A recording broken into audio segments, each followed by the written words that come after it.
Buenas noches, mis hermanos. Muchos de ustedes sabrán que María y yo acabamos de pasar por un quebranto que ocasiona el indeseable virus del corona. Y esto nos afectó de tal manera que nosotros tuvimos que estar internos alrededor de 12 días. María con unos fuertes mareos que en ocasiones llegó a perder el conocimiento, y yo por unos 7 días que dependía totalmente del oxígeno.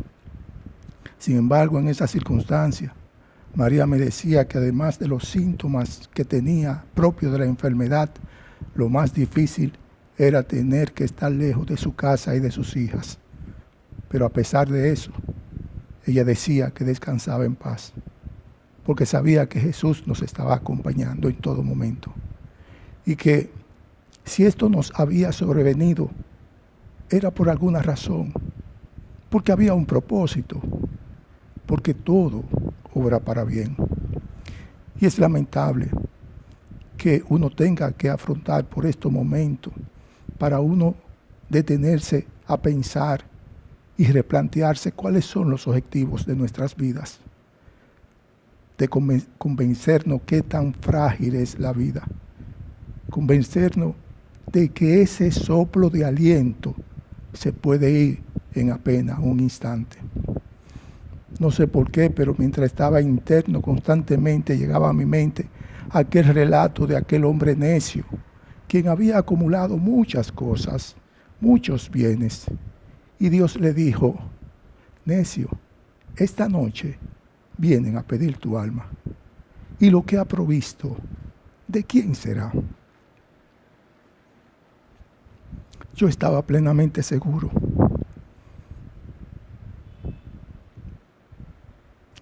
de que nuestras almas irían con Él. Pero sentía que con ese relato Dios me quería decir que pensara realmente qué es importante y qué no lo es. No es necesario pasar por estos momentos para que una persona pueda convencerse acerca de la necesidad que tiene de la salvación. Pero yo me atrevo a asegurar que son muchas las almas que vendrían a los pies de Cristo si al final del camino se preguntan: ¿dónde va a terminar mi alma? Gracias a Dios porque pudimos superar esta enfermedad. Gracias porque los efectos más críticos de este virus prácticamente han sido superados. Y gracias porque sabemos que esto ha sido posible primeramente por la misericordia y el amor de Dios, y segundo, por las oraciones de todos ustedes. Cada día damos gracias a Dios por nuestra salud, porque lo hemos podido ir superando. Pedimos también para que esa enfermedad no llegue a sus hogares. Y si acaso llegare, que Dios le provea de la fuerza y de la fortaleza suficiente para pasar por este valle de sombra. Espero que nuestro Padre Celestial le proteja a usted y a su familia, y que si alguien está padeciendo en esta enfermedad, pido a Dios su pronta recuperación. Una vez, quiero darle las gracias a todos ustedes, mis hermanos, por ese apoyo y esa solidaridad que nos mostraron en todo momento. Esta noche vamos a ver el Salmo 140. Pero antes vamos a empezar con unas palabras de oración. Señor Dios nuestro, gracias te damos una vez más por tu misericordia, porque se hace manifiesta cada día, cada instante en nuestras vidas. Gracias, Padre, por la salud, gracias por la provisión, gracias por los peligros que tú nos evitas en cada instante, porque tú nos proteges, nos cuidas. Gracias por tus bendiciones.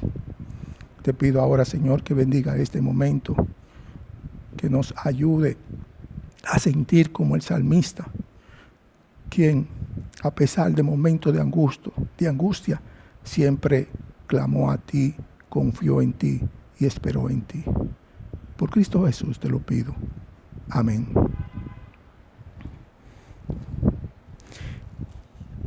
Esta noche, como dije, vamos a ver el Salmo 140.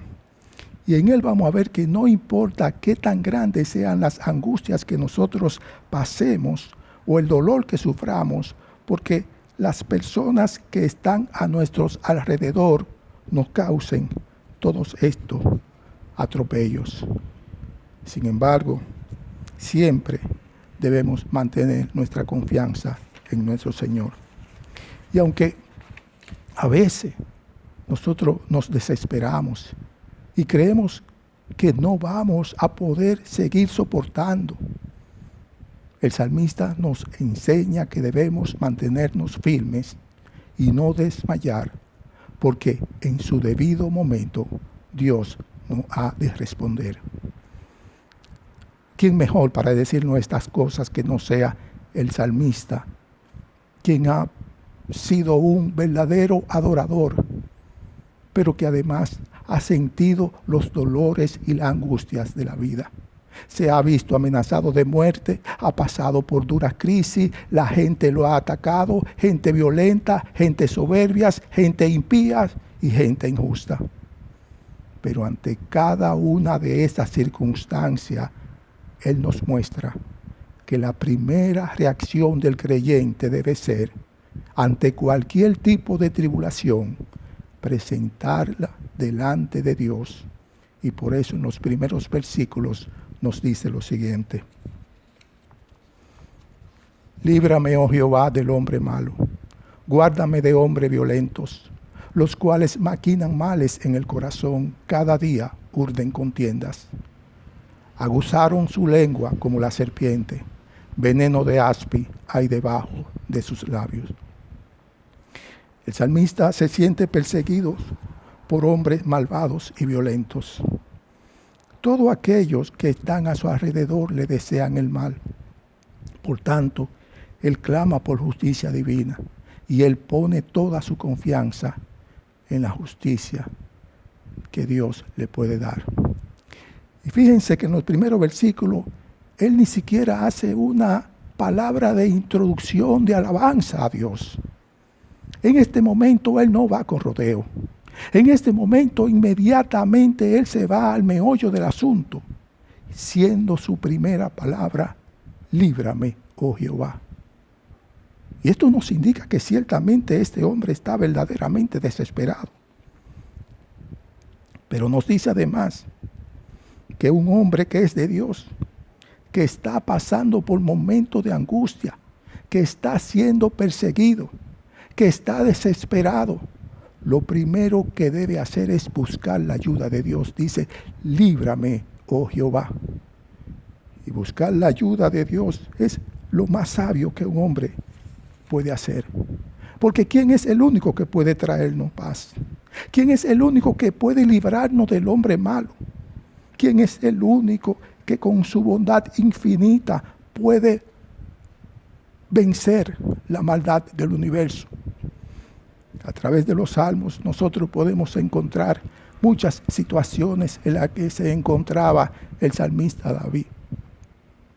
Tuvo aflicción, tuvo temores, tuvo persecución y muchas otras podríamos mencionar. Pero en esta ocasión el problema se trata básicamente de calumnias en su contra, calumnias hechas por hombres malos.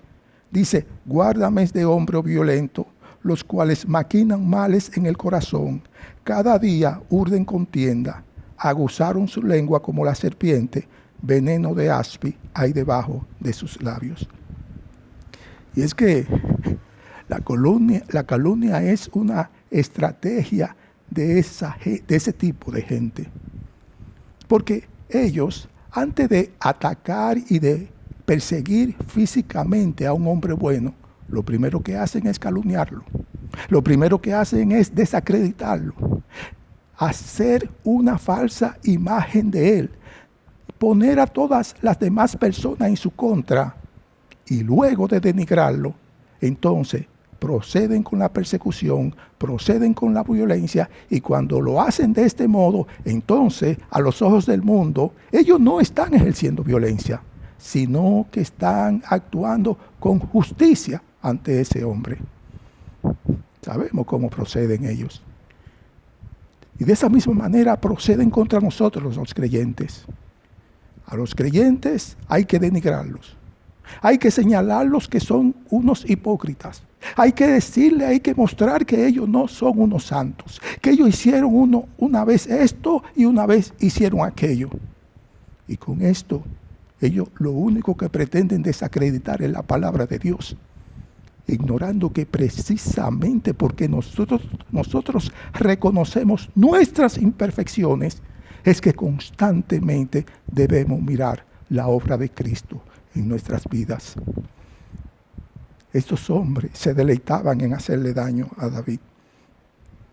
Y esas maldades eran planificadas cada día, tal como nos lo dice el versículo 2, los cuales maquinan males en el corazón, cada día urden contiendas.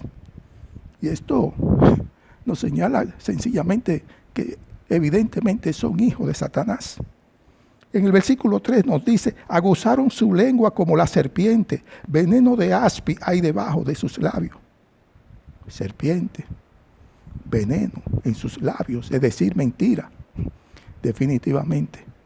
Esto nos trae a la memoria el recuerdo de la serpiente del huerto del Edén. Y con esto trae a nuestra mente la forma de cómo penetró el pecado en la humanidad, en el hombre. Y con ello la magnitud y el daño y la profundidad que lo ocasionó a la humanidad. El apóstol Pablo, en el capítulo 3, versículo 13 del libro de Romanos, también cita esa expresión del salmista. Dice de la siguiente manera, sepulcro abierto es su garganta, con su lengua engañan, veneno de áspide hay debajo de sus labios. Y con esto, el apóstol nos está revelando que la garganta de estos hombres está llena de podredumbre, que su lengua es engañosa y que sus labios son venenosos. Pero sigue diciendo además el apóstol en el versículo 14, su boca está llena de maldición y de amargura, sus pies se apresuran para derramar sangre, quebranto y desventura hay en sus caminos, y no conocieron camino de paz, no hay temor de Dios delante de sus ojos. Nos está diciendo que la boca del hombre impío está llena de maldición. Sus pies son rápidos para matar. Por donde pasa ese hombre, deja la angustia y deja la destrucción. A él no sabe ni tampoco le interesa la paz, no tiene respeto, no tiene temor por Dios. Y con esto está haciendo una radiografía de toda la humanidad que permanece en su estado de hombre caído.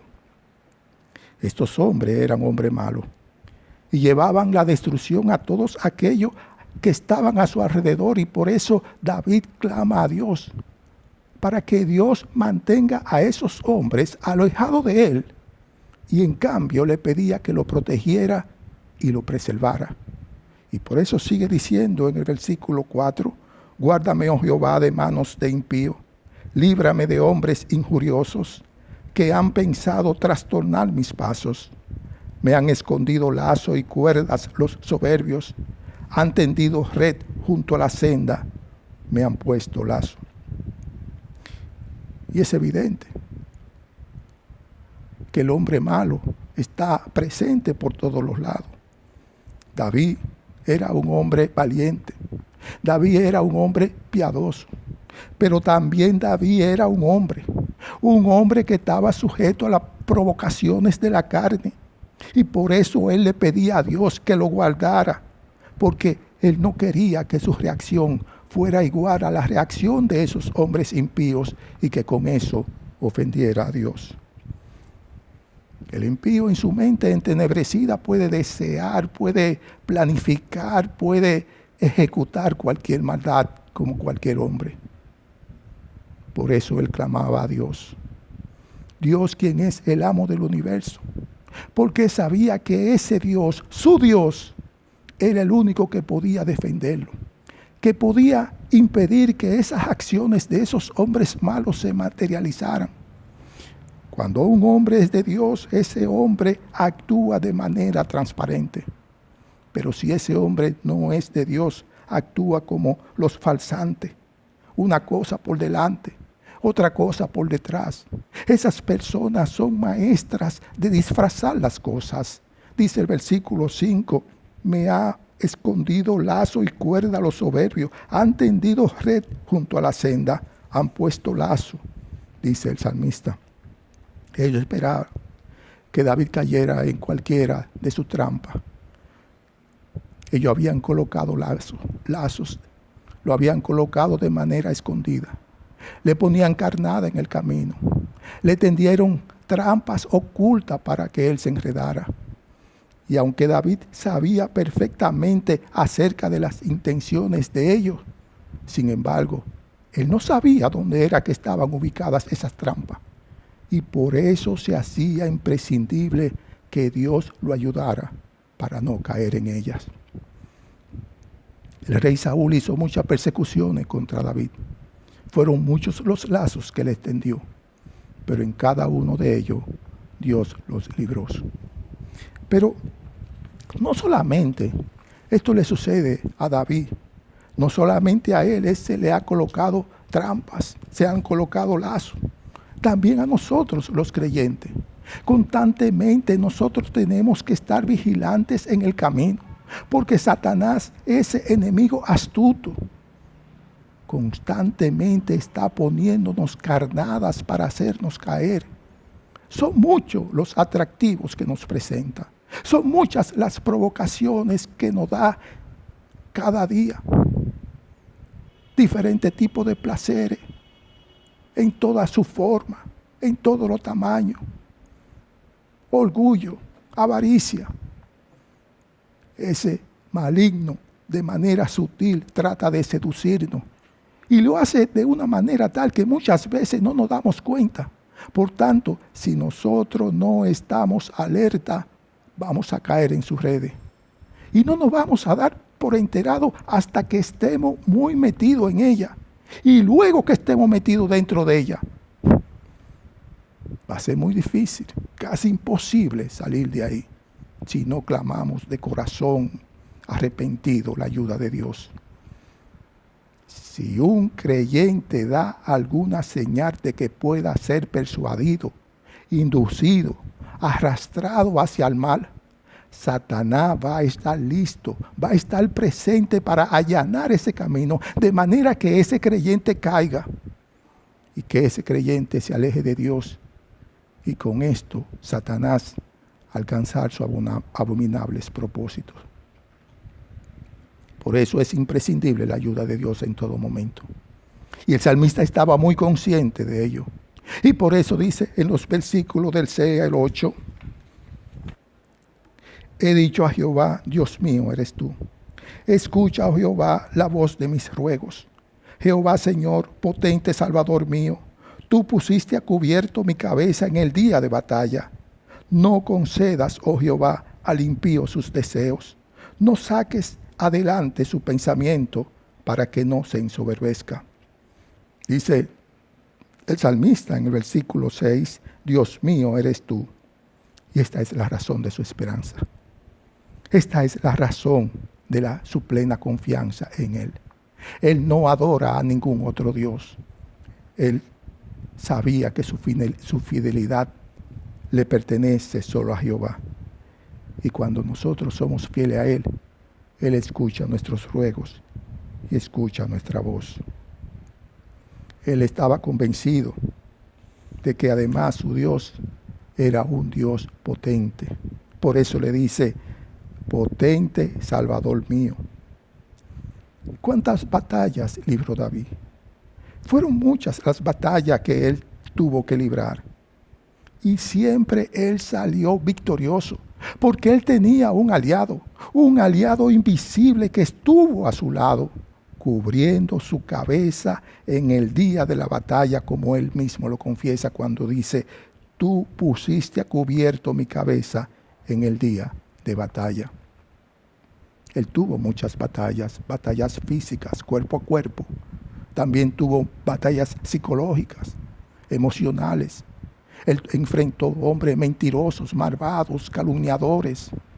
Pero de toda ella, Dios lo libró y lo puso a salvo. Y nos está diciendo con esto que Dios lo había librado de cualquier tipo de dificultad. Y eso es el mejor regalo que nosotros podemos tener. Saber que ante cualquier dificultad que nos presenta la vida, que por cierto son muchas, son bastantes, sin embargo Dios está ahí, Dios está presente, Dios está cubriendo nuestras cabezas para que el enemigo no nos alcance. Mientras sus enemigos ponían su confianza en sus escudos y en sus espadas, la confianza que el salmista tenía en Dios era la malla que lo protegía de cualquier daño que sus enemigos le podían hacer. David sabía perfectamente la única forma que esos hombres malos le podían hacer daño era si Dios se lo permitía. Y por eso le decía: no conceda a Jehová al impío sus deseos, no saque adelante su pensamiento para que no se ensoberbezca. Y le pedía que en vez de alcanzarlo, esos males se vuelvan en contra de ellos mismos como brasa de fuego. Y por eso sigue diciendo en los versículos del 9 al 11, en cuanto a los que por todas partes me rodean, la maldad de sus propios labios cubrirá su cabeza. Caerán sobre ellos brasas, serán echados en el fuego, en abismos profundos de donde no salgan. El hombre deslenguado no será firme en la tierra. El mal cazará al hombre injusto para derribarle. Como ya dijimos, Saúl fue un perseguidor implacable contra David. Y David tuvo varias ocasiones para él hacerle daño. Pero David nunca tomó acción violenta contra él porque él sabía que ese rey era un rey ungido por Dios. Por tanto, David, en lugar de tomar acción contra él, prefería derramar su corazón en oración a Dios, confiando en que Dios le iba a proporcionar el castigo que él se merecía, pero no tomándolo él por sus propias manos. Él oraba para que toda esa maldad que esos hombres malos tenían contra él se volcaran contra esas mismas personas. Y ese mismo fuego de maldad que esos impíos derramaban sobre las maldad, sobre los demás, le pedía que fuera derramado sobre ellos mismos, tal como sucedió en Sodoma, donde llamas de fuego cayeron sobre esos hombres malos. Y cuando esos hombres trataban de escapar, caían en profundos lagos de fuego ardiente y entonces morían. Y si el hombre de hoy en día no cambia su camino torcido, esa misma escena se habrá de repetir. Cuando su vida termine en el fuego eterno, tal como implícitamente lo dice el salmista cuando dice en el versículo 10, caerán sobre ellos brasas, serán echados en el fuego, en abismos profundos de donde no salgan. Y en estos versículos finales, en contraste con los versículos anteriores, vemos cuál es la actitud del salmista. Aquí vemos una actitud tranquila, confiada. Él sabe que Dios tomará control. Él ha puesto toda su carga sobre el Señor cuando dice, versículo 12, yo sé que Jehová tomará a su cargo la causa del afligido y el derecho de los necesitados. Ciertamente, los justos alabarán tu nombre y los rectos morarán su presencia. Un Dios libertador no puede estar tranquilo si su pueblo está cautivo en la angustia y la opresión. Yo sé, dice el salmista, yo sé. Y con esto el salmista está haciendo una declaración inquebrantable de que Dios va a actuar. Yo sé, dice el salmista, porque muchas veces Él me ha librado. Yo sé que Él me escucha. Yo sé que Él ha de cumplir lo que me ha prometido. Yo sé que los malvados no se van a salir con la suya. Yo sé que los afligidos van a alcanzar consolación. Yo sé que Él se hace cargo de las necesidades de sus elegidos, de la justicia para aquellos que hoy sufren. Yo sé, dice el salmista, que un día alcanzaremos justicia. Yo sé, es un grito de victoria de cualquier persona que es de Dios, que esté angustiada, que esté perseguida. Porque cuando dice, yo sé que Dios es mi ayuda, Él es mi amparo, Él es mi fortaleza, Él es mi refugio, Él es mi libertador, porque su poder y su amor son infinitos. Y ante esa seguridad de aliento y de esperanza, el salmista termina con una alabanza al Rey de Reyes y al Señor de Señores, cuando dice en el versículo 13, ciertamente los justos alabarán tu nombre, los rectos morarán en tu presencia.